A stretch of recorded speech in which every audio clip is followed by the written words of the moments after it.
that in the first millennium, Peter was only the first among equals. Is that true? What does that mean to, from their perspective, and what is the reality? Well, unfortunately, Orthodox are not united on what it means to be first among equals, as I bring out in the book and show from various Orthodox authors who admit that this we can't even agree on what that even means. But what the average Orthodox generally means by that, again, it's not always universal here, but what people often mean is that the Bishop of Rome had, a place of honor among the churches, but could not actually bind your conscience to assent to his teachings, could not interfere in your affairs in your jurisdiction if you're a bishop. So he can't come into your territory and appoint bishop or appoint priests or remove a priest or do this and that. All of that is falsified by the actual historical record where the Pope did just that, and many in the East accepted it. I would point out, number one, papal infallibility accepted at the Sixth Ecumenical Council is already greater than the first among equals, right? Because the papal infallibility is clearly binding on your conscience, right? And thus his teachings are binding on your conscience, with where that already is going up against those who would say the Pope can't bind your conscience. He's just a first among equals. Number two, the ecumenical councils refer to him as the head of the churches. And what it means by that in the context is he's head in teaching the churches and governing the churches. So it's not just a mere headship of honor, but it's one of teaching and governing. And then I would also point out instances like, let me give you a perfect example. Pope Leo the First, Pope Leo the Great, highly venerated in Eastern Orthodoxy as a saint. Excuse me, and he's also a not only.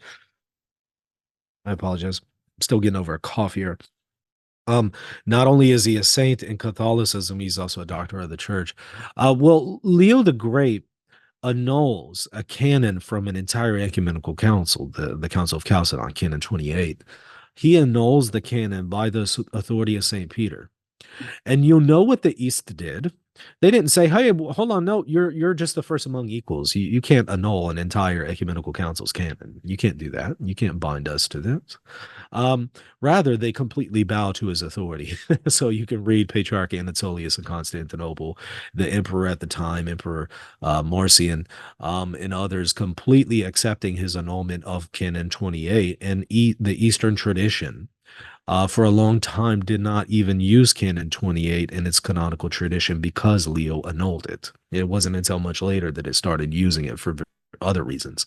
So they recognized Leo had the authority to interfere in their affairs. And Leo also interfered in the authority of Constantinople's clergy, and the Patriarch of Constantinople accepted that. You also have the cases of, I believe it's more the First and Theodore, if I recall correctly, who interfered in the affairs of the Patriarchate of Jerusalem and deposed heretical bishops and imposed or instituted, if you will, or put into place Orthodox bishops. So he's clearly interfering in the affairs of the Patriarchate of Jerusalem in those territories. And of course, that was accepted. And so there are many instances where the Pope interfered in the affairs by teaching, governing, and it was accepted in the East. So this is far from a first among equals. The filioque, the first among equals. Pick almost anything that Orthodox use as arguments, and they can't agree on it. They have differing definitions on a lot of these things. For example, many of the people in the Orthodox churches accept the filioque in theory, in theology. They might not agree with adding it to the creed, but they agree with it, and they don't think it's heresy. Whereas others say it would be fine to add it to the creed. Whereas others would say no. Like there's a lot of differing opinions, and I find that in a lot of different areas in theological doctrines, disciplines across the board.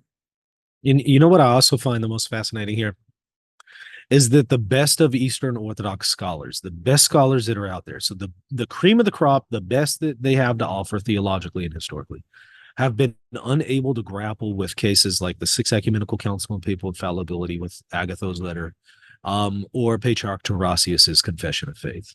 I've never seen a thorough treatment of it from the Eastern Orthodox, let alone a proper explanation. Every now and then they'll give a head nod to it. They'll recognize, hey, this took place, but then they won't sufficiently explain how this isn't a falsification event with Orthodoxy, and so that's unfortunate. So the best that Orthodox scholarship really has to offer has so far been unable to grapple with the data that is out there that is consistent with Catholicism, but I think is a falsification event for Orthodoxy.